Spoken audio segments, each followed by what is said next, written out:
एक बार एक गुरुजी के पास एक चेला आया। वो चेला के शनि की 7:30 चल रही थी, तो किसी पंडित जी ने बताया, बोले भैया संत जनों की चरणों की सेवा करो, तुम्हारा कल्याण होगा। गुरुजी के पास आ गया, बोले कि मुझे आपकी चरणों की सेवा करनी है।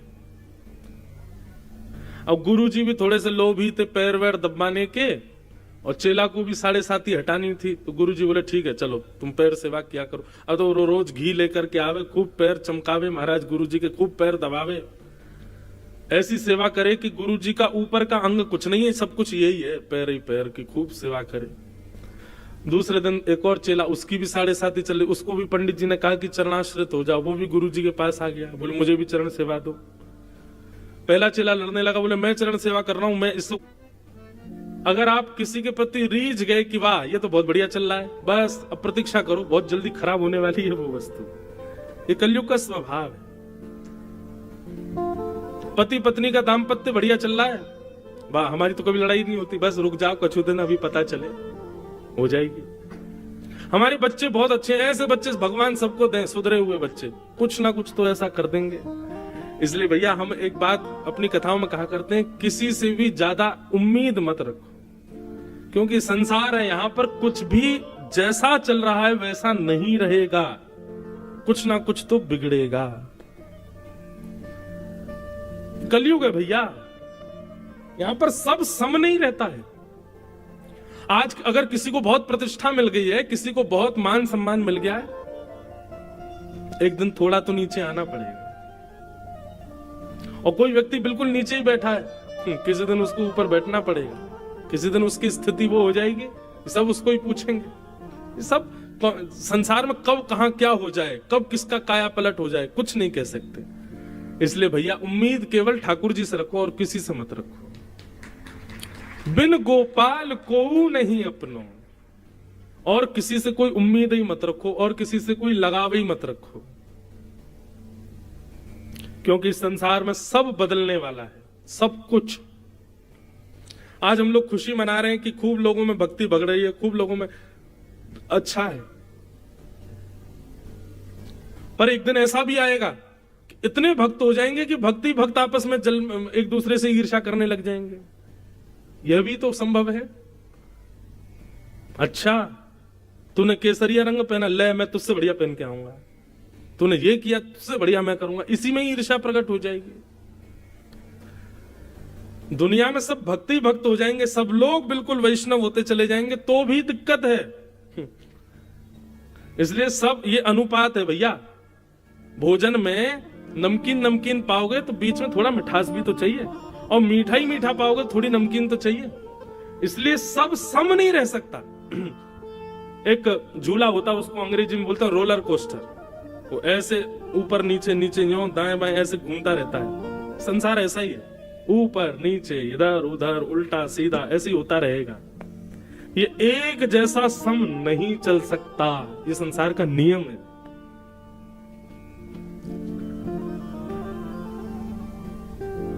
राजा परीक्षित के राज्यकाल का अगर आप लोग भाव सुन लेंगे ना, तो कहेंगे ऐसा राजा तो कोई हुआ ही नहीं होगा। कहते हैं कारागृहों में जंग लग गई थी परीक्षित के राज्यकाल में। क्यों? कोई बंदी बनता ही नहीं था, कोई गलत कुछ करता ही नहीं था। जितने भी सिपाही हैं पकड़ने वाले, ये सब अपने घरों में ही पड़े रहते थे, सब मोटे हो गए थे। क्यों? मेहनत करते ही नहीं थे, कुछ करने का कोई जरूरत ही नहीं है, क्योंकि गुनाह कोई करता ही नहीं था। ऐसा था परीक्षित का राज्य। कोई हिंसा नहीं, कोई छल नहीं, कोई कपट नहीं, कोई दंभ नहीं, कहीं चोरी चकारी नहीं, कुछ भी गलत नहीं होता था परीक्षित के राज्यकाल में। और सब लोग बड़े प्रसन्न होते थे, वाह वाह वाह भैया ऐसा राजा होना चाहिए, ऐसा युग होना चाहिए, ऐसा सब होना चाहिए। लेकिन बस प्रतीक्षा करनी थी। क्यों? क्योंकि बहुत जल्दी आक्रमण होने वाला था, और एक दिन आक्रमण हो गया। कैसे? राजा परीक्षित भ्रमण करते हुए वन में गए, और वन में उन्होंने देखा कि एक वृषभ यानी कि बैल, उसके 3 पैर कटे हुए हैं, वो एक पैर पर खड़ा है, और एक व्यक्ति उसके चौथे पैर को काट रहा है। वो व्यक्ति कोई और नहीं, कलयुग था। कलयुग को देख करके राजा परीक्षित ने तलवार निकाली, बोले मेरे राजपाट में हिंसा करने वाले तुम कौन हो? जैसे ही तलवार घुमाने लगे, परीक्षित जी के चरणों में कलयुग आ गया। बोले भगवान मुझे मत मारिए, मैं ब्रह्मा जी के द्वारा बनाया गया कलयुग हूं, मैं युग हूं। सतयुग के बाद त्रेता, त्रेता के बाद द्वापर, अब द्वापर चला गया, मेरी बारी आई है, मैं आ गया। बोले कब आए तुम? बोले जिस दिन भगवान श्री कृष्ण धराधाम से अपनी लीला पूरी करके गए उसी क्षण मेरा जन्म हो गया था। ठाकुर जी की लीला पूरी हुई और मेरा प्राकट्य हुआ। अब तो बहुत वर्ष हो गए ठाकुर जी को गए, अब धीरे धीरे मैं अपना प्रभाव दिखाना प्रारंभ करूंगा। अभी तो प्रारंभिक समय था, अब मेरा प्रभाव शुरू हो रहा है भगवान। और प्रभाव देख लो, ये बैल एक पैर पर खड़ा है, ये बैल नहीं है, ये धर्म है।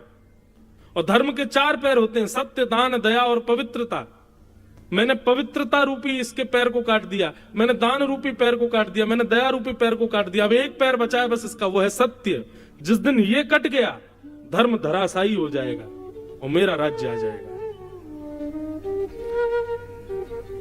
आज आपको क्या लगता है, क्या धर्म बचा हुआ है तो सही एक पैर पे ही, पर एक पैर से भी लड़ खड़ा रहा है। सत्य कितना बचा है? बोलने में नहीं है सत्य, हाँ बस इतना बचा है कि जब हमारी सुनने की बारी आती है तो हम सत्य ही सुनना चाहते हैं।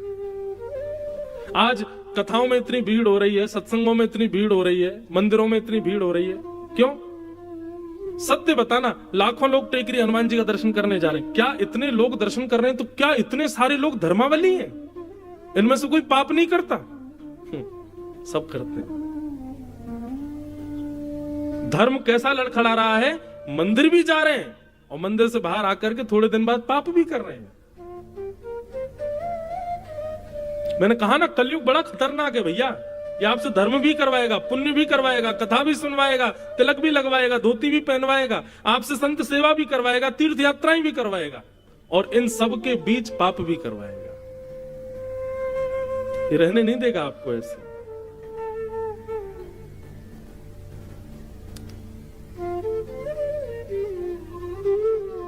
बस इसीलिए मैं बार बार कहता हूं हम पे समय बहुत कम है, अभी समय है। कलयुग जैसे ही दूसरी करवट लेगा ना तब तक बहुत देर हो जाएगी और वो कभी भी ले सकता है, कल भी ले सकता है, परसों भी ले सकता है। इसलिए कोई समय का पता नहीं है भैया। जितना हो सके भगवत भजन करके जल्दी निपट लो, यहां से निकल लो। यहां ठीक नहीं है अब माहौल। अभी कथा भागवत आदि चल रही है लेकिन ये ज्यादा समय तक नहीं चलेगी। मैं घोषणा कर रहा हूं मंच से, कुछ समय बाद ये सब नहीं हो पाएगा, भयावह समय आएगा और कथा, संत, महापुरुष, वैष्णवों को ही केंद्र बिंदु बनाया जाएगा, कुछ गलत किया जाएगा। भगवान करे उससे पहले हम तो चले जाएं, हम आप सब लोग निपट लें यहां से। बहुत भयावह समय आने वाला है भैया, कलयुग। तो मैं क्या निवेदन कर रहा था? सत्य के पैर काट रहा था कलयुग, धर्म का अंतिम पैर सत्य। परीक्षित जी महाराज चिंतित हो गए, बोले कि अरे कलयुग तुम आ गए?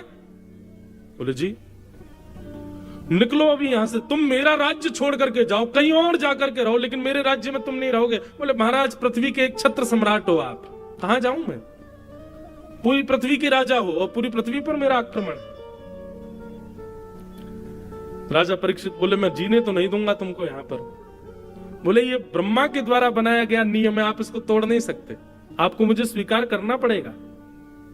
हाँ, आपकी इस वेदना को मैं थोड़ा सा इसका समाधान ये कर सकता हूं कि आप मुझे स्थान दे दीजिए कि ये तेरे स्थान है, तुझको यहीं रहना है। मैं आपको वचन देता हूं उन स्थानों का मैं कभी त्याग नहीं करूंगा, मैं उन्हीं स्थानों में रहूंगा और आप खुद देखिएगा ये संसार के लोग खुद मेरे पास आएंगे, आप मुझे स्थान दो।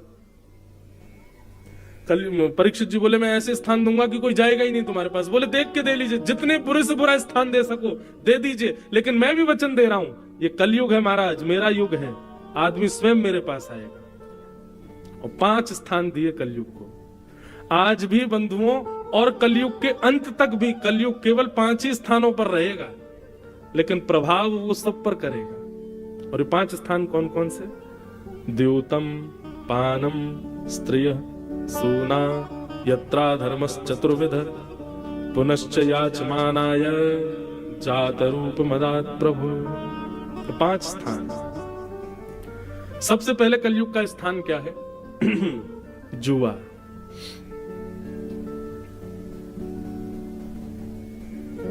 खेल कोई भी खराब नहीं होता, लेकिन उस खेल में प्रयोग किया गया धन और उसको बाजी लगा करके फिर खेला जाए, वो कलयुग है।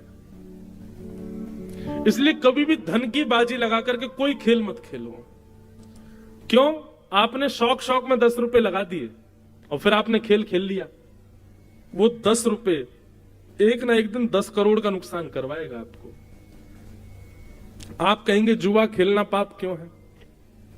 वो आपके लिए धन है, पर आध्यात्मिक दृष्टि से वो लक्ष्मी है। आप लक्ष्मी को दांव पर नहीं लगा सकते।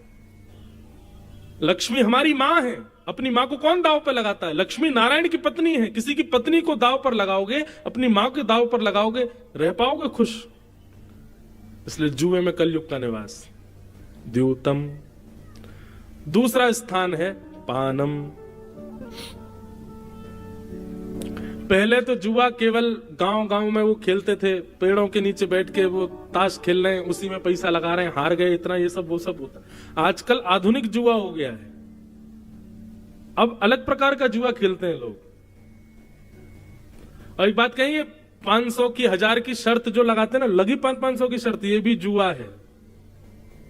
अगर ऐसा हुआ तो तू 500 रुपए मुझे देगा, ऐसा हुआ तो 200 रुपए मैं तुझे दूंगा, ये भी जुआ है। ऐसा नहीं, उसमें कलयुग का निवास। द्योतम। उसके बाद आता है पानम। अच्छा, एक और बात सुनिए, ऐसा कभी कभी होता है कि हम शर्त लगा लेते हैं, अच्छा लगी 500 की शर्त, बोले हाँ लगी, और फिर वो काम हो गया। लेकिन फिर ना आपने बस इतना कहते देखा हार गया, निकाल 500, अब जैसे वो निकालने लगा आपने अच्छा ठीक है रख ले, चल कोई बात नहीं, तो कोई दिक्कत नहीं। पर हाँ पीछे ही पड़ गए, बोले देने पड़ेंगे 500 बेटा तुझे, तू हारा है मुझसे, तो वो निश्चित है कि वो आपका सर्वनाश करेगा। तो द्योतम। दूसरा स्थान है कलयुग का पानम। मदिरा पान करना, मांस भक्षण करना, गलत वस्तुओं का सेवन करना, गलत वस्तुओं का खान पान करना, उसमें कलयुग का निवास है। तंबाकू, बीड़ी, सिगरेट, मांस, मदिरा, इस प्रकार की वस्तुओं का सेवन करना, उनका सेवन करने से कलयुग का प्रभाव होता है। इसलिए भैया इनसे बचो। ये सब तामसी वस्तुएं बंधु, इनका सेवन नहीं करना चाहिए। तो द्योतम पानम। पानम के बाद आ गया स्त्रिय। पर स्त्री संग, पर पुरुष संग, विवाह के पश्चात अन्य के प्रति भाव प्रकट करना हृदय में, उसमें कलयुग का निवास है। कलयुग आपको छोड़ेगा नहीं। तो द्योतम, पानम, स्त्रिय। और चौथा स्थान है कलयुग का सूना। सूना कहते हैं हिंसा को, कलेश को। अभी आप लोग कथा सुन रहे हो, कितने ध्यान से कथा सुन रहे हो। 2 लोगों की लड़ाई शुरू हो जाए बाहर, हाथापाई शुरू, आधे से ज्यादा पंडाल बाहर तमाशा देखने जाएगा। सब देखने जाए क्या हुआ, कौन मरा, कौन पिटा, कौन किसके लग गई, क्या हो गया। क्यों? हमारी रुचि हिंसा में होती है। कथा करने के लिए पूरे नगर में होर्डिंग लगाने पड़ते हैं, तब जाके इतने लोग आते हैं।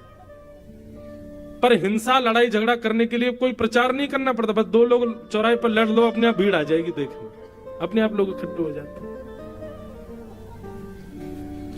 एक व्यक्ति एक जगह मेरी कथा चल रही थी, वो बोले महाराज जी आप थोड़ी सी कथा जो है वो मधुर रस में ज्यादा कथा करते हो। मैं तो कैसे करूं? बोले वीर रस में किया करो, थोड़ी मार झाड़ हो, थोड़ी उसमें यूं उठा पटक हो रही हो, यूं बताए जा रहा हो ठाकुर जी ने उठा के फेंक दिया, महाराज उठा के ये मुष्टिक प्रहार कर दी।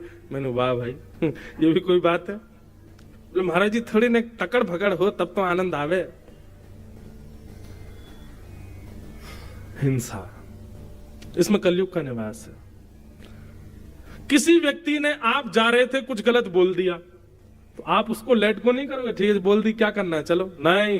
इसने बोली किसी घुमाओ बेटा बाइक, हाँ भाई 4 लोग लेके आ जल्दी। इसने बोली कैसे मुझसे ऐसे? और लिए पकड़ के मारा। जब उसको तूने इतनी बोली मैं तुझे इतनी बोलूंगा, इसको कहते हैं कलेश। घर में परिवार में बहन कुछ बोल दे, भाई कुछ बोल, पत्नी कुछ बोल दे, तो उसको शांत रह करके सॉल्व नहीं करते हम लोग। हमारा क्या, इसने ऐसा बोला, अब ये बच के तो दिखाए मुझसे, मैं बोल के दिखाऊं उसको, मैं करके दिखाऊं उसको। ये हिंसा है, इसमें पाप निवास करता है, इसमें कलयुग निवास करता है।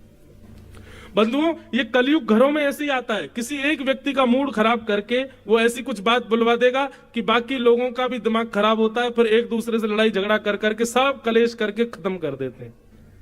ये कलयुग का खेल है, इसको समझिए। एक व्यक्ति की मति बिगड़ी, वाणी बिगड़ी, बाकी सब शांत हो जाओ, ठीक है, कोई अपने आप ठीक हो जाएगा।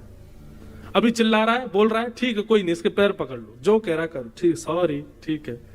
शांत रह करके, अग्नि प्रज्वलित होती है, घर में कहीं आग लग जाए तो पानी डाला जाता है कि उस पर और माचिस की तिल्ली फेंक दोगे और उस पर मिट्टी का तेल उछाल दोगे कि कपूर लाके फेंक दोगे? अग्नि तेज क्यों कर रहे हो? जैसे घर में आग लगने पर पानी डालते हैं, ऐसे ही घर के, परिवार के, मित्रों के, अपने संबंधियों में किसी एक में आग लगे, पानी डालो। और पानी का मतलब प्रेम, प्रेम बरसा, उसको हृदय से लगा लो, उसके पैर पकड़ लो, थोड़ा उसको समझा लो, मना लो, ज्यादा नहीं मानना, मौन हो जाओ, शांत हो जाओ, बैठ जाओ। जल का जो स्वभाव है वो प्रकट करो। आप अग्नि बन जाओगे तो फिर जल के राख हो जाओगे, और तब कलयुग नाचेगा, आ गया मैं, हो गया मेरा आक्रमण। और फिर जाओगे, महाराज महाराज जी घर में बड़े कलेश होते हैं, क्या करें? बोले हाय टांग लो घर के बाहर, काला ये वो बना के टोटका यूं कर लो, नींबू मिर्च लटका लो घर के बाहर, चप्पल टांग लो एक, उससे ठीक है। अरे कलयुग इनसे रुकने वाला नहीं है। कलयुग का प्रभाव आपके परिवार में हो, आज के बाद अब घर में देखिएगा, कभी भी अगर कलेश की नौबत आवे, समझ जाना ये कलयुग है। और हमको अग्नि बनकर के नहीं, हमको जल का काम करना। हम जल कैसे बने ताकि ये शांत हो, उसको आने मत दीजिए अपने घर। द्योतम पानम स्त्रिय सोना। अब आया पांचवा। पांचवा क्या है? बिना मेहनत के कमाया गया धन, बिना परिश्रम के कमाया गया धन, घर बैठे बैठे कमाया गया धन, उसमें कलयुग का निवास है। सोचिए, जहां बुद्धि ना लगती हो, जहां शारीरिक श्रम ना होता हो, जहां पर आपका दिन घर के बाहर व्यतीत ना होता हो, ऐसे जब आप धन कमाते हैं तो वो आपके हृदय को विकृत करता है, आपकी बुद्धि को विकृत करता है। बीच में एक टाइम आया था, वर्क फ्रॉम होम कर रहे थे सब लोग, घर से काम कर रहे थे, घर से पढ़ाई कर रहे थे, बच्चों के स्कूल बनते तो घर से ही पढ़ रहे थे। सही बताना, क्या हो रहा था वर्क फ्रॉम होम? क्या पढ़ाई हो रही थी बच्चों की घर पे? कुछ नहीं हो रहा था। जब तक आप पारिश्रमिक नहीं बनोगे, जब तक थोड़ा श्रम अपने तन से, बुद्धि से नहीं करोगे और उसके बदले धन नहीं कमाओगे, तब तक वो धन अशुद्ध है। आजकल भारत में एक नया काम शुरू हो गया है कि लोग बाग ऐसे कामों की ज्यादा खोज करते हैं जिसमें कुछ करना नहीं पड़े, एक बार का इन्वेस्टमेंट, फिर पड़े पड़े कमाते रहेंगे। बैंक के भी ऐसे ही ऑफर आते हैं, मतलब आपको कुछ नहीं करना, एक बार पैसा लगाना है, फिर तो घर पे अपने आप पैसा आता रहेगा। इनसे बचो। ये जो घर में पैसा आता रहेगा, अपने आप कुछ करने की जरूरत नहीं, वो प्रॉपर्टी किराए पे दे दी, ठीक ठीक, ये कर दिया, वो कर दिया। अच्छा, अगर आपके काम ऐसे हैं भी तो उस धन को अलग रखो, उसको अपने प्रयोग में मत लीजिए। वो साल भर में कोई धर्म कर्म के कार्य हो उसमें लगाओ, असहाय लोगों की कोई सेवा हो वहां लगाओ, किसी गरीब कन्या का विवाह हो, किसी बालकों के पढ़ाने के लिए करना हो, वहां पर उस धन का प्रयोग करो। जैसे हमने दुकान किराए पे दे दी, अपना घर किराए पे दे दिया, जमीन किराए पे दे दी। अब ये मेहनत का धन तो नहीं है। आप कहोगे जमीन हमारी, तो मेहनत क्या कर रहे हो उसमें? आपने उसको किराए पे दे दिया, वो लेके उसमें बढ़िया कमा रहा है, उसका आधा आपको दे रहा है, आपको तो घर बैठे मिल रहा है ना। उस धन को अलग रखो, अपने प्रयोग में मत लीजिए उसको। अपने घर के और अपने प्रयोग में तो वही धन लाइए जो आपने परिश्रम से कमाया। बंधुओं, ये पूरी यदुवंशियों के सर्वनाश की कथा ही यहीं आती है। ठाकुर जी बोले इन यदुवंशियों को बैठे बैठाए सब मिल रहा है, परिश्रम तो करना नहीं पड़ रहा। सोने की नगरी द्वारिका है, और पर ब्रह्म परमात्मा भगवान इनके वंशधर हैं, कुछ करने की आवश्यकता तो है नहीं। इसलिए भगवान ने यदुवंशियों का सर्वनाश करवाया जानबूझ करके। क्यों? नहीं तो मेरा ही परिवार पृथ्वी का सबसे बड़ा भार बन जाएगा। अनीति के धन से ही 99% कलयुग का प्रभाव हमारे घरों में और हमारे ऊपर अनीति के धन से ही आता है। अब यहां कितने लोग, अधिकतर जितने भी लोग बैठे, कोई जुआ तो खेलता नहीं, कोई पर स्त्री गमन तो करता नहीं, पर पुरुष गमन तो करता नहीं, कोई यहां पर जो भी बैठा कोई मद्यपान आदि तो कुछ करता नहीं। तो फिर हमारे घर में कलयुग आ कहां से रहा है? हम लोग कलयुग में रह रहे हैं, इसका मतलब कलयुग है हमारे पास भी। अनीति का धन और दूसरा वो सूना कलेश, यहीं से कलयुग आता है। इसलिए इनसे बचो। और इनसे बचने का एक उपाय बताएं, भगवत स्मृति। ठाकुर जी सदा चित्त में बैठे रहे। लग रहा है कि कुछ हाथापाई कलेश घर में हो गया, उसी समय चाहिए एकांत में बैठ जाओ। श्री कृष्ण गोविंद हरे मुरारे, हे नाथ नारायण वासुदेव, हे ठाकुर जी आप सब मंगल करो, हमें आपको परेशान नहीं करना, पर ये जो कलेश है ये आपकी सेवा में व्यवधान डाला, भगवान इसको कृपा करो, अनुग्रह करो। भगवत स्मृति करके उससे बचने का प्रयास करो। भगवान नाम जपते रहो, भगवत नाम का गुणानुवाद निरंतर गाते रहो, सब मंगल होगा। ठाकुर जी के नाम में बड़ी सामर्थ्य है, उससे बचाएगा। तो ये 5 स्थान है कलयुग के, इनसे बचने का प्रयास करो और हरि नाम रूपी कवच पहन करके रखो, हरि नाम रूपी वैक्सीनेशन लगाते रहो, ताकि इसका असर आपको ना हो कलयुग का। ऐसा करो। कलयुग को 5 स्थान दे दिए। 5 स्थान देकर के राजा परीक्षित स्वयं भटक गए। घर आकर के तिजोरी खोल करके देखी, उसमें बढ़िया एक मुकुट रखा था जरासंध का, वो निकाल करके जैसे ही अपने मस्तिष्क पर धारण किया, अनीति का धन सिर में आते ही कलयुग प्रवेश कर गया। और राजा परीक्षित वन में गए। वन में भ्रमण करते करते प्यास लगी तो शमिक मुनि के आश्रम जाकर के जल मांगा। शमिक ऋषि ध्यान में बैठे थे, ध्यान में बैठे होने के कारण वो जल नहीं पिला पाए। तो राजा परीक्षित को ये नहीं लगा कि ये ध्यान में बैठे, उनको लगा अरे बताओ देखो पाखंडी बाबा, इसके सामने मैं जल मांग रहा हूं और ये ध्यान में बैठा है। मरा हुआ सर्प उठा करके उनके गले में डाल दिया। कलयुग का सबसे पहला प्रभाव क्या होता है बंधुओं? कलयुग का सबसे पहला प्रभाव यहीं से प्रारंभ होता है कि जो धर्मात्मा है उनको देख करके हीन भावना आने लग जाए। जो तिलक लगाते हैं, शिखा रखते हैं, धोती पहनते हैं, मंदिर जाते हैं, कथा सुनते हैं, ऐसे धर्मात्मा लोगों को देख करके उनके प्रति हीन भावना और उनके प्रति मजाक की भावना, उनको देख के हंसी आना और ये क्या पागलपना करते रहते हो, ऐसी बातें मन में उत्पन्न होना, ये कलयुग का प्रथम प्रभाव है। धार्मिक लोगों को उपेक्षित दृष्टि से देखना, ये धर्म का प्रभाव, ये कलयुग का प्रभाव है। राजा परीक्षित बोले अरे ये हमारे सामने नाटक करते हैं, पाखंड करते हैं संत होने का। गले में मरा हुआ सर्प डाल दिया। शमिक ऋषि के गले में मरा हुआ सर्प देख कुछ बालकों ने जाके शमिक के पुत्र को बता दिया, श्रृंगी को, कि तुम्हारे पिता गले में मरा हुआ सर्प पड़ा है, राजा परीक्षित ने डाला है।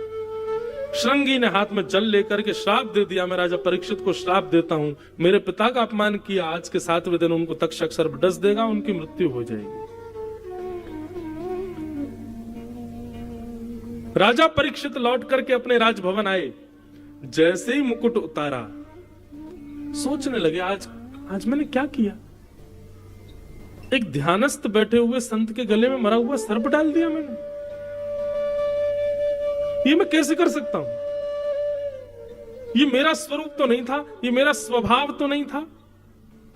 कभी बंधुओं जेल में जो कैद होते हैं ना, कैदी, उनसे पूछो कि यार तुमने ऐसा क्यों किया, तो वो यही कहेगा पता नहीं उस समय मेरी मति कैसे घूम गई, मैं कभी सोच भी नहीं सकता था कि मैं ऐसा करूंगा, पर पता नहीं मेरी बुद्धि को उस समय क्या हो गया। ये बुद्धि विकृत ही तो कलयुग करता है। कभी कभी आप क्रोध नहीं करते, लेकिन अचानक आपको क्रोध आया, आपने कुछ बहुत गलत बोल दिया, बाद में आपको फिर रिग्रेट, पता नहीं कैसे निकल गया मेरे मुख से ऐसा, मुझे गलती हो गई, क्षमा करो। ये जो प्रभाव बीच बीच में दिखते हैं ना, यही कलयुग है। कभी दूसरे के ऊपर आपको, आपके अंदर ईर्ष्या नहीं आती, लेकिन अचानक आ जाए, समझ जाना कलयुग है। कभी पर स्त्री पर पुरुष को देख करके कभी भाव नहीं आया, लेकिन अचानक आ गया, कलयुग है। और जब जब ये प्रभाव का दर्शन हो बंधुओं, बस उस समय नेत्र बंद कर लेना, त्रिभंग ललित श्याम सुंदर को याद कर लेना। कली आया भी होगा तो उनके आते ही चला जाएगा, भाग जाएगा वहां से, ठाकुर जी आ गए, अब मेरा स्थान नहीं है यहाँ पे। राजा परीक्षित सोचने लगे, मैंने क्या कर दिया, बहुत बड़ा अपराध कर दिया मैंने तो। तभी शमीक ऋषि के आश्रम से एक गौरमुख नाम के शिष्य आए और आकर के बोले, राजा परीक्षित, आपने जो आज किया है ना, उसका आपको परिणाम भोगना पड़ेगा। आज के ठीक 7वें दिन तक्षक सर्प के दंशन से आपकी मृत्यु हो जाएगी। राजा परीक्षित को जैसी ये बात पता चली, नेत्र बंद हो गए राजा के, प्रणाम किया, अपने पुत्र को बुलाया, जन्मेजय इधर आओ। जन्मेजय जैसे ही पास आया, स्वयं राज सिंहासन से उठ करके जन्मेजय को बैठा करके तुरंत अपना मुकुट उतार करके उसके सिर पर, एक क्षण भी विलंब नहीं किया राजा परीक्षित ने। महामंत्री, सेनापति सब देखते रह गए, ये क्या कर रहे हैं राजा परीक्षित। अपनी पत्नी से बोले, देवी मैं संसार का सबसे भाग्यशाली आदमी हूं। पत्नी कहने लगी, 7 दिन में मरने वाले व्यक्ति जिसको श्राप लगा है, वो अपने आप को भाग्यशाली कैसे कह सकता है। बोले, मैं भाग्यशाली इसलिए हूं, ब्राह्मण के मुख से निकला हुआ वाक्य जनार्दन का वाक्य माना जाता है। शास्त्र आज्ञा करते हैं, ब्रह्म वाक्यम जनार्दनम। ब्राह्मण यदि कुछ कह दे तो ये समझ लो ठाकुर जी ने कहा है। और ठाकुर जी कभी किसी का अनहित नहीं चाहते। आज एक ब्राह्मण ने आकर के कहा कि मुझे 7 दिन में मरने का श्राप लगा है, देवी यदि तुम विचार करो तो हमारे अगले क्षण का भी नहीं पता कि हम जीवित रहेंगे कि नहीं, हमारे प्राण कभी भी निकल सकते हैं। मैं आज रात्रि सोऊंगा, कल की कथा कहूंगा, कोई गारंटी नहीं। आप आज की कथा में आए हो, कल आओगे, कोई गारंटी नहीं। कभी भी किसी के भी प्राण निकल सकते हैं। हमारे परीक्षित को तो फिर भी 7 दिन में मरने का श्राप मिला है, मुझे और आपको तो हर सेकंड में मरने का श्राप, कभी भी मर सकते हैं हम। हमारे प्राण तो कभी भी निकल सकते हैं। राजा परीक्षित ने इसी बात को कहा कि मैं बहुत बड़ा भाग्यशाली हूं देवी, अगले 7 दिन में यदि पहाड़ भी कोई मेरे ऊपर गिर जाएगा तो भी मेरे प्राण नहीं निकलेंगे 7 दिन से पहले। प्राण तो अब 7 दिन बाद ही निकलेंगे। इसलिए संसार को कोई व्यक्ति नहीं कह सकता कि मैं अगले घंटे जीवित रहूंगा, लेकिन मैं दावे से कह सकता हूं कि अगले 7 दिन तक मुझे कोई नहीं मार सकता। तो क्यों ना, मुझे जब पता ही चल गया है कि मेरी मृत्यु 7 दिन बाद है, तो मैं अपने इन 7 दिनों को उपयोगी बनाऊं। अब राजा जन्मेजय मेरा पुत्र है, आप राजमाता हो, मैं एक दीनहीन बन करके अब वन में जाऊंगा। और राजा परीक्षित उसी समय अपना गृह त्याग करके, राज्यपाट छोड़ करके वन की ओर चले गए। बंधुओं, ये कथाएं कहते कहते अब लगने लग, अब ऐसा भाव आने लगा, कितने भाग्यशाली राजा परीक्षित। लेकिन भैया वही बात है, हम आप सब लोग राजा परीक्षित जैसे नहीं हो सकते। हमको अगर ज्योतिषी बता दे भैया अगले 7 दिन में तुम्हारी मृत्यु है, तो कहो तो 7 सेकंड में ही नहीं हमको अटैक आ जाए, बोलो मर जाएंगे, जाके पत्नी को सीधे हृदय से लगा लेगा, अरे देवी अब 7 ही दिन बच्चे में क्षमा कर देना, बच्चों को तुमको जो चाहिए खा लो भैया, वहां पैसा रखा उसको व्यवस्थित। हम इतने ज्यादा मतलब निकृष्ट हैं, इतने संसारी हैं, हमको अगर पता चल जाए कि हमारे पास इतना समय बचा है और इतनी देर में हमारी मृत्यु है, निश्चित है हम भजन नहीं स्वीकार करेंगे। सुन, बगल वाले अंकल है, उन पर 5 लाख रुपए मैंने दे रखे हैं उनको, 1 महीना से उनसे ले लियो, वहां पे इतनी प्रॉपर्टी अपनी, उस पर ध्यान धर लियो, इतना पैसा बैंक अकाउंट में ले, सब 7 दिन के अंदर मैनेजर बैंक के सबसे मिलकर साइन वाइन बदलवा देंगे, सब बेटा तू संभाल, अब सब तेरा ही तो है, तुझे ही तो करना है। हम तब भी संसार को ही याद करेंगे। लेकिन राजा परीक्षित वन में चले गए और वन में जाकर के गंगा के तट पर जाकर के बैठ गए। अनंत ऋषि वहां बैठ करके भजन कर रहे थे। सबसे जाकर के राजा परीक्षित ने प्रणाम करते हुए कहा, मुझ पर समय ज्यादा अभिवादन करने का नहीं है, मैं सीधे प्रश्न कर रहा हूं कि हे भगवान, जिस व्यक्ति के जीवन के बहुत कम दिन बचे हों, केवल 7 ही दिन बचे हों, उसको मुक्ति कैसे मिलेगी? मुझे क्या करना चाहिए कि मुझे मुक्ति मिल जाए?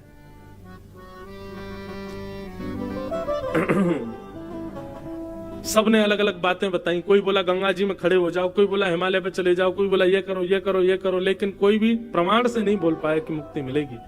तभी वहां पर श्री सुखदेव जी महाराज का आगमन हुआ। बोलो सुखदेव जी महाराज की जय। सुखदेव जी आकर के सीधे आसन पर बैठ गए और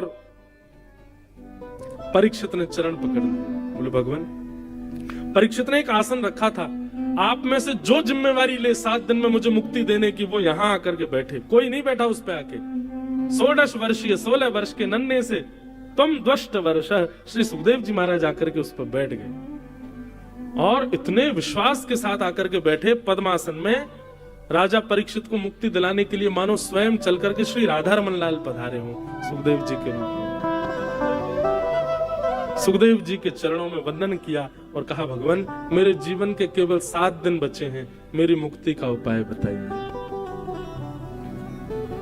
अब यहां से सुखदेव जी महाराज कहना प्रारंभ कर रहे हैं और परीक्षित चरणों में विनती कर रहे हैं, तेरी शरण में आके मैं धन्य हो गया, तेरी शरण में आके सब लोग करताल बजा के धन्य हो गया। बंधुओं, हम सब भी परीक्षित हैं, हम भी सुखदेव जी से प्रार्थना कर रहे हैं, हे सुखाचार्य जी, इतने अल्प आयु में भगवत प्राप्ति का साधन आप ही हमको बता सकते हैं। हे भागवत जी, आप ही हमको आज्ञा करिए कि हम कैसे भगवत प्राप्ति करें। बंधुओं, आज 4 दिन हो गए कथा को, 4 दिन की कथा और शेष बची है। सब लोग भागवत जी से प्रार्थना करो, हे भागवत जी, हम बड़े भाग्यशाली हैं कि आप चल के हमारे नगर में पधारी, आप आकर के ये सुंदर ज्ञान हमको प्रवाहित कर रही हैं, जिससे हमारा जीवन सुखद आनंदमय बनेगा।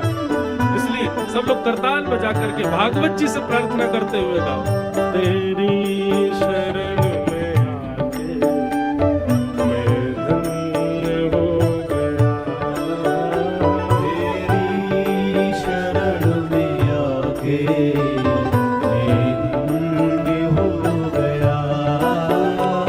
जन्मों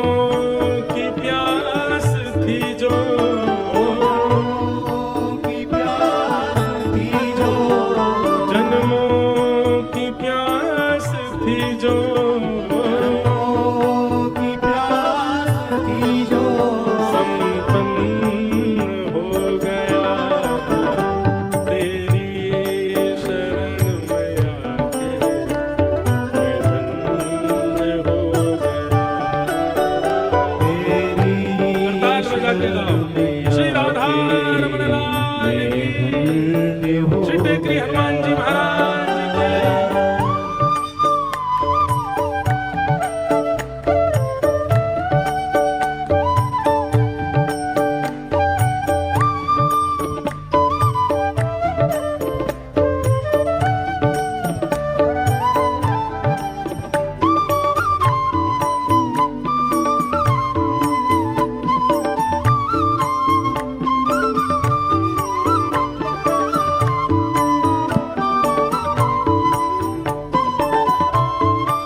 भागवत जी जीवन में आई हैं, निश्चित ही धन्य हुए ना हम लोग। कैसे सुंदर भाव, कैसी सुंदर लीला, कैसी सुंदर कथा, कैसे सुंदर मार्ग हमको प्राप्त होते हैं भागवत जी से। इसलिए वास्तव में धन्यता का अनुभव करते हैं हम लोग। इसलिए बड़े भाव से करताल बजा करके, दोनों भुजा उठाकर करताल बजा करके भागवत महापुराण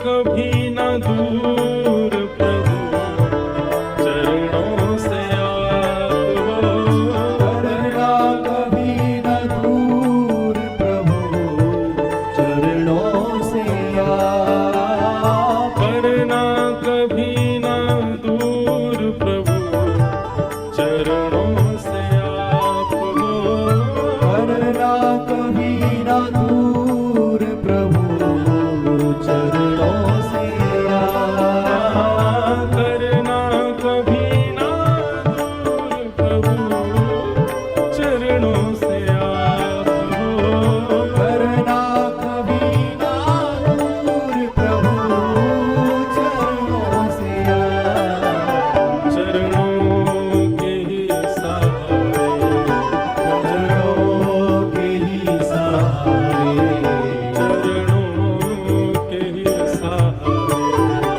चरणों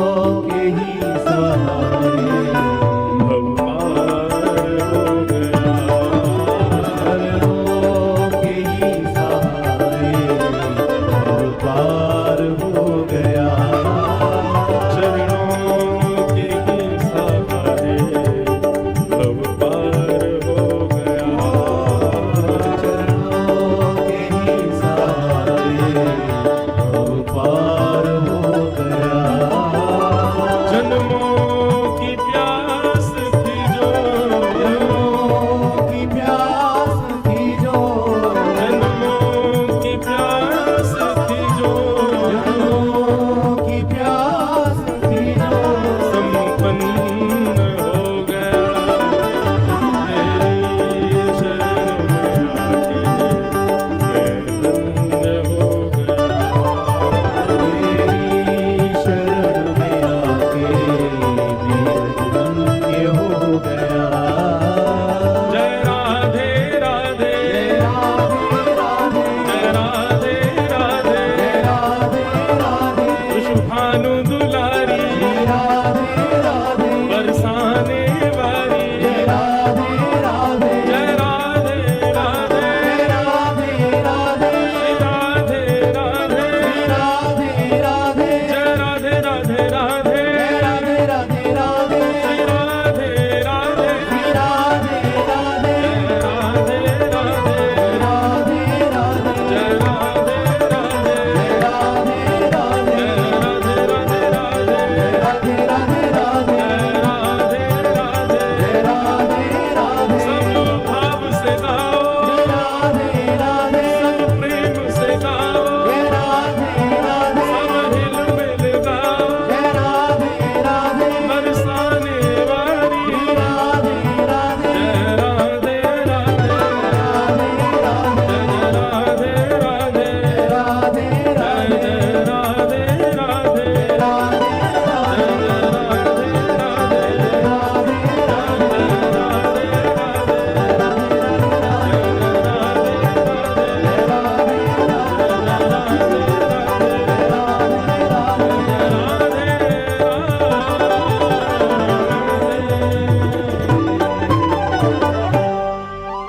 भागवत महापुराण की जय, श्री सुखदेव जी महाराज की जय, श्री परीक्षित जी महाराज की। बंधुओं, जीवन में ठाकुर जी कहते हैं मैं मानव के ऊपर 3 कृपा करता हूं, जीव के ऊपर 3 कृपा करता हूं। बहुत ध्यान से सुनिएगा सब लोग। हम पे कौन सी हो गई है नेक्स्ट सुनो। ठाकुर जी कहते हैं सबसे पहली कृपा मेरी क्या है? किन्नदे माध्यम सुलभम सुदुर्लभम। सबसे पहली मेरी जीव के ऊपर कृपा ये है कि मैंने उसको मानव बना दिया। हमारे ऊपर एक कृपा तो हो चुकी है ठाकुर जी की कि हम मानव हैं, जीव जंतु नहीं है, कोई कुकर सुकर नहीं है, गधा नहीं है, मछली नहीं है, जिब्रा जिराफ नहीं है, हम लोग मानव है। ये ठाकुर जी की पहली कृपा है। इसलिए जो लोग कोसते हैं मानव होने के बाद भी, ठाकुर जी ने क्या किया, अरे तुमको आंख नाक कान पैर सब दे दिए, मानव बना दिया। सबसे पहली कृपा है ठाकुर जी की। और भगवान ये बात आपको पता, मानव ये जो हम बैठे हैं ना, मानव ऐसे नहीं मिल जाते हैं। शास्त्रों में इसकी पूरी कथा बताई गई कैसे मिलता है। 84 लाख योनियों में मैं और आप हम सब घूमते रहते हैं, कभी चींटी बनते हैं, मर जाते हैं, फिर ठाकुर जी के पास, ठाकुर जी एक बार एक मौका दे दो हमको। क्यों? इस 84 लाख योनियों के चक्कर से बचने का एक ही द्वार है, एक ही मौका है, और वो है मानव। मानव बनके ही आप इस चक्कर से निकल सकते हो। अन्य किसी योनि में अगर आप किसी योनि को देखते हैं, कुकर सुकर और छिपकली आदि इनको देखो ना, तो ये समझना अब ये बहुत भटकने वाले हैं, अब इसके बाद ना जाने क्या बनेंगे, फिर कहीं जाएंगे फिर कहीं जाएंगे। तो हम लोग पहले कभी चींटी बने, मर गए, फिर ठाकुर जी के पास गए, ठाकुर जी एक मौका दे दो भगवान, नहीं अभी जाओ जाओ, कुकर बनो, कुकर बना दिए, फिर मर गए, फिर ठाकुर जी एक मौका दे दो, नहीं अब सूकर बनो, सूकर बना दिए, फिर आगे ठाकुर जी एक मौका, ना अब भैंस बनो, जाओ दूध पिलाओ सबको, भैंस बन गए, भैंस बन के आगे ठाकुर जी नहीं अब मछली बनो, जाओ मछली बन गए, मछली के बाद कॉकरोच बनो, जाओ बाथरूम में पड़े रहना सबके, बना दिए। इस प्रकार ठाकुर जी जब हमको बहुत, जब हम बार बार प्रार्थना करते, गिर जाते, पड़ जाते ठाकुर जी के आगे, ठाकुर जी एक मौका, बस एक मौका दे दीजिए, तब ठाकुर जी कहते हैं अच्छा चलो ठीक है।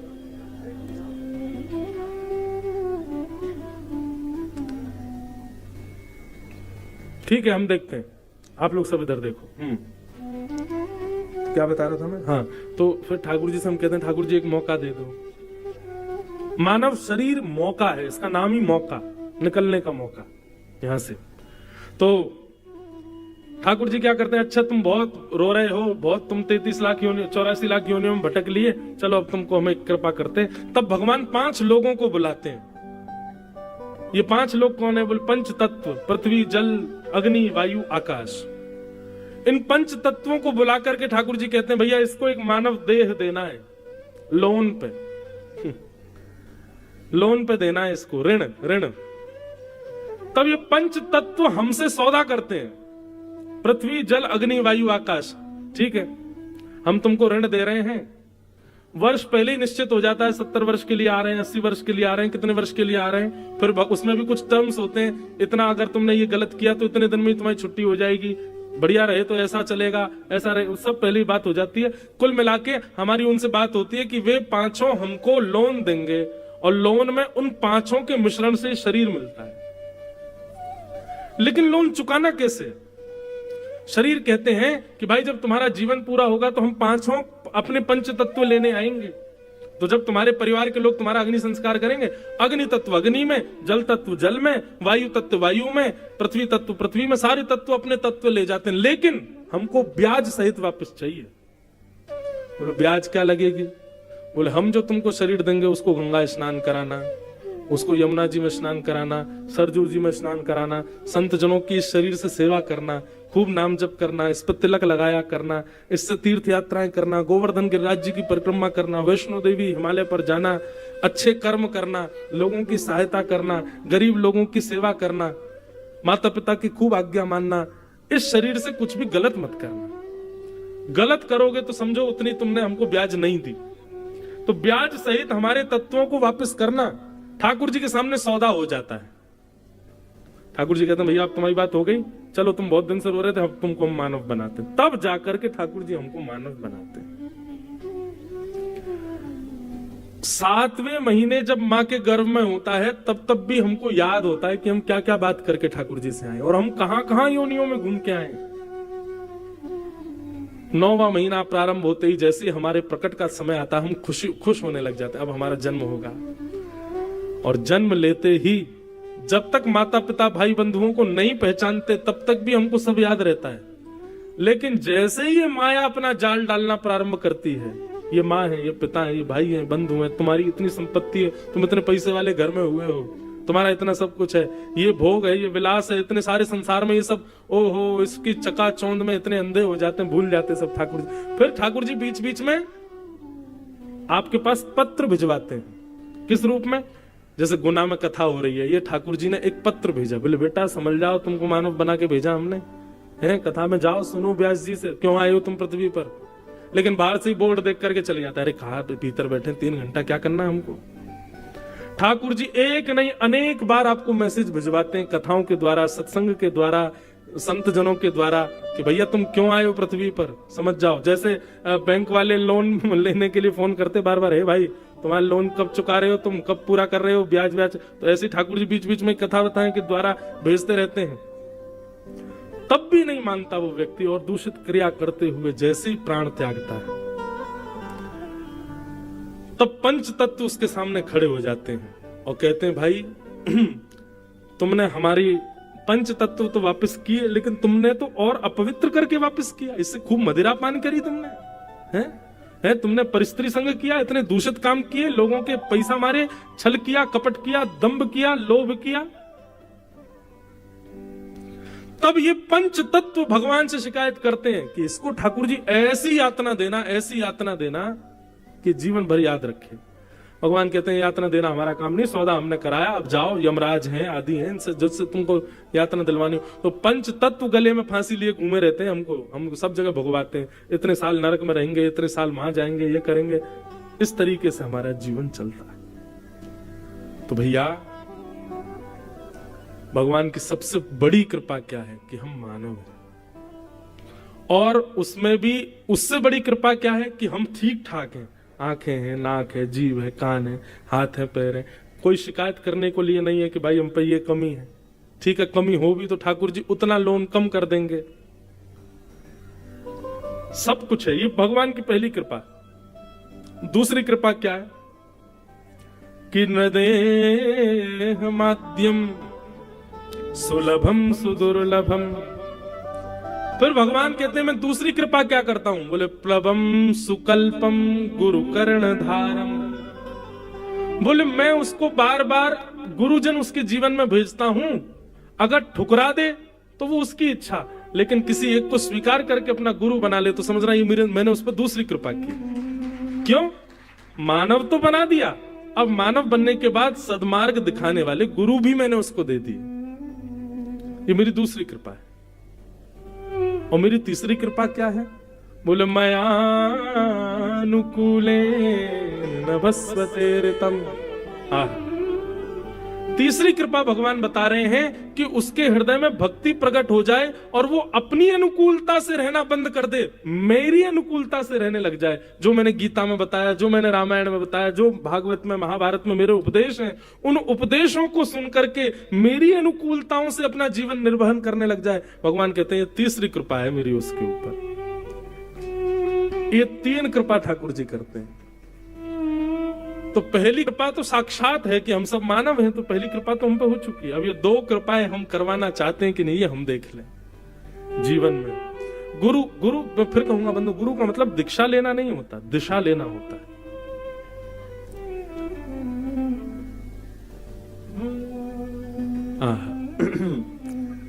श्री सुखदेव जी महाराज के चरणों में परीक्षित बैठे हैं, और परीक्षित जी बैठ करके कहते हैं, भगवान मेरे जीवन के केवल 7 दिन बचे हैं, मुझे मुक्ति के लिए क्या करना चाहिए, कृपा करके बताओ।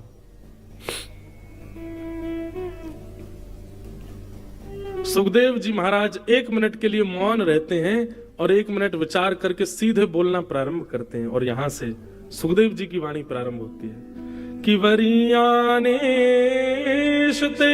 प्रश्न कृतो लोक हितम नृप आत्मवीत सम्मतः पुंसा श्रोतव्यादिषु यत्पर। बहुत सुंदर बात। कभी कभी इतना आनंद आता है हमको कथा के प्रथम द्वितीय स्कंद में, मन करता है इससे आगे बढ़े ही नहीं, इतनी बढ़िया चर्चा है, इसी को करते रहे। इस बार एक सौभाग्य हमको प्राप्त हो रहा है, 7 दिन 8 दिन की कथाएं, तो फिर अभी आज तक तो देखो कथा आराम से, कल से भागेगी कथा, कल से जल्दी कृष्ण जन्म करना है, फिर गोवर्धन पूजा करना, तो कथा थोड़ी शॉर्ट हो जाती।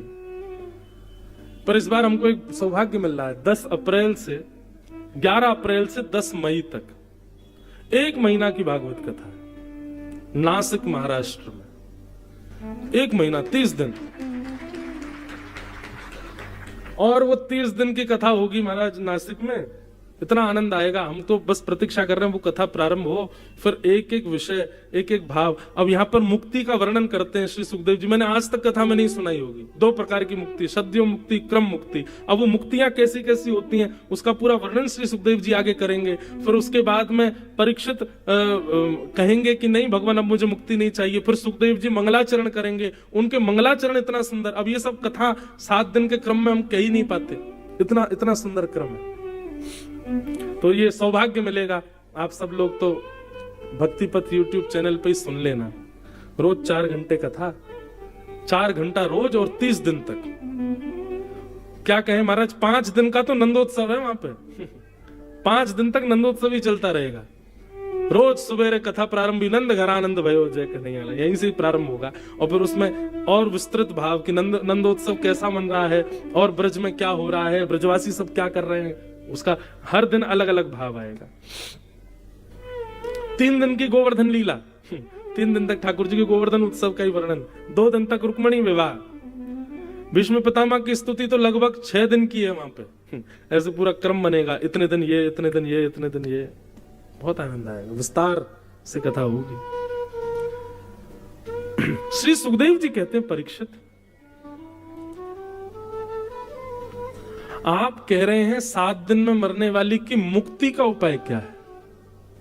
देखिए, मैं जो अपनी मति से समझ पाया, श्री सुखदेव जी कहते हैं, परीक्षित ये प्रश्न तुमने अपने लिए नहीं किया।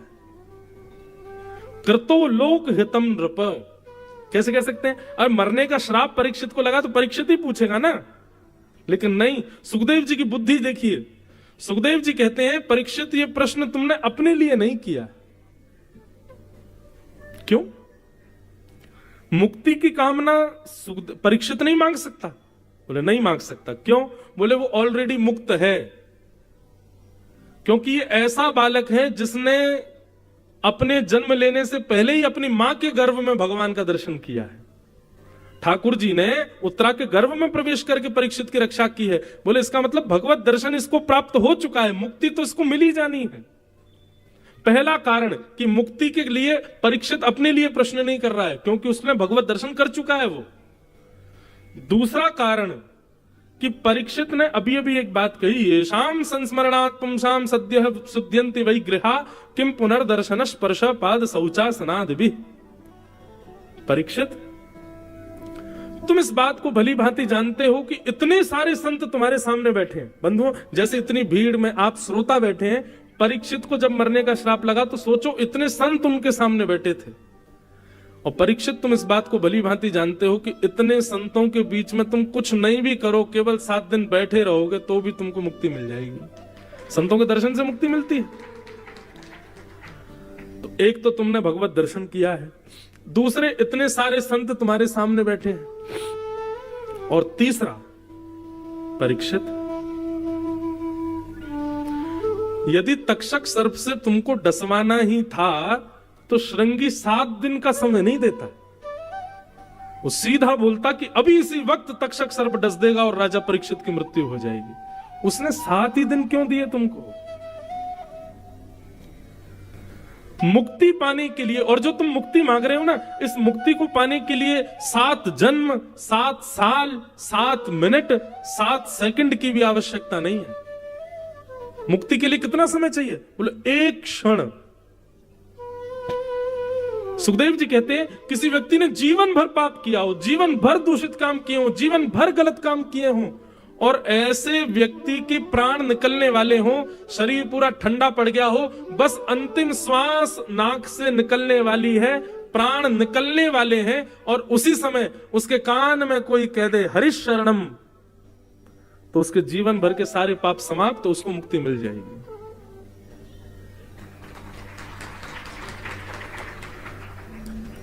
ताली बजाई, अच्छी बात है, लेकिन बात तो सुनो पूरी। अभी बात पूरी नहीं हुई है। आप कह रहे हो कि मुक्ति का उपाय बताइए, मेरे पास 7 दिन बचे हैं, पर मुक्ति के लिए तो एक क्षण चाहिए परीक्षित, तुमको 7 दिन क्यों मिले हैं? और मुक्ति के लिए जीवन में भगवत दर्शन होना चाहिए, वो तुम ऑलरेडी कर चुके हो अपने मां के गर्भ में। वो बात अलग है कि तुमको याद नहीं है, पर तुम जब अपनी मां के गर्भ में, तो पूरा विश्व जानता है भगवान ने प्रवेश करके तुम्हारी रक्षा की। और तीसरी बात, इतने भजनानंदी संत तुम्हारे सामने बैठे हैं, इनके मुख से हरिनाम संकीर्तन और कुछ नहीं तो बस सत्संगी सुनते रहोगे, 7 दिन में मुक्ति मिल जाएगी। उसके बाद भी तुमने मेरे आने पर यह पूछा कि जल्दी मरने वाली की मुक्ति का उपाय क्या है। मुझे इससे यह बात समझ में आई कि तुम ये अपने लिए नहीं पूछ रहे हो, क्योंकि तुम तो एक क्षत्र सम्राट हो, तुम्हारी मृत्यु के